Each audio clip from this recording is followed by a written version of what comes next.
The last has obviously not been heard following the news that the Vice President has decided to sue those who alleged that he was involved in a 90 billion naira fraud. Former Deputy National Publicity Secretary of the APC, Timmy Frank, had alleged days ago that the quoted amount was deployed through the Vice President to prosecute the 2019 campaign. A professor of law has however called for caution, warning that in this age of copious and unverified news, peddlers of such must be cautious.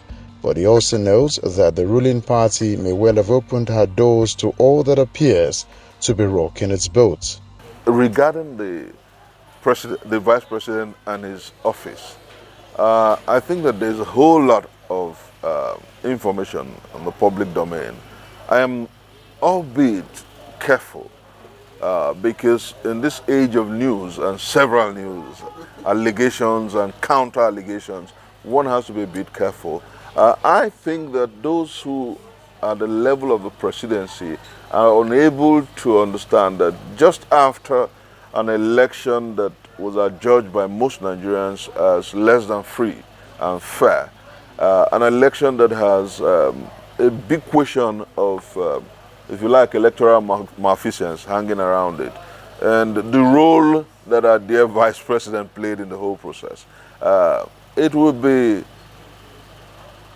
ill-advised, unwise to come out against him. Because just like what happened in Kano State, when Abdul Mumini, the man in the House of Reps, said, if you give me trouble, I'll tell the world how we rigged the Kano election. Notably, the recent reshuffling of the economic team has also prompted diverse opinions. Many have attributed it to the contraction of the nation's income at the end of the second quarter, but others have pointed to certain political aspirations. Professor Nwokobia posits that away from speculations, the office of the Vice President is constitutionally guaranteed and that only such understanding is permitted to hold sway.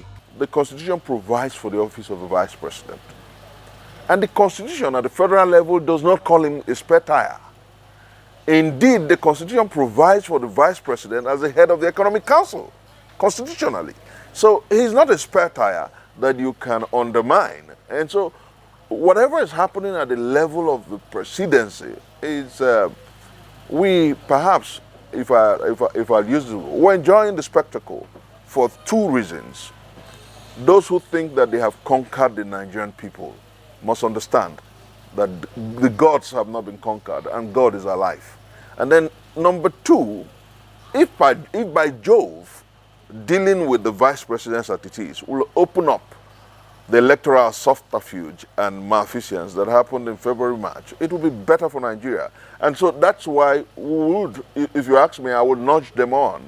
In a nation rocked often by incalculable mudslinging, especially among the ruling class, the business of governance definitely suffers. With a budget that is hinged to another round of borrowing and much more to be done with respect to functional and durable infrastructure, Nigerians have high expectations of those who hold their offices in trust. Professor Nwokobia lends his voice further. On the other hand, those who perhaps are shopping for a new vice president must understand also that what Nigerians expect of this democracy, is simply governance and meeting the oath of office that you took, which is protection of lives and property, making lives better for Nigerians. And since this administration took over power, all we've seen is much more politics and no policy programmatic. All we have seen is so much movement, so much motion, no movement. All we have seen is a presidency that is still consistently blaming the past after having finished the term.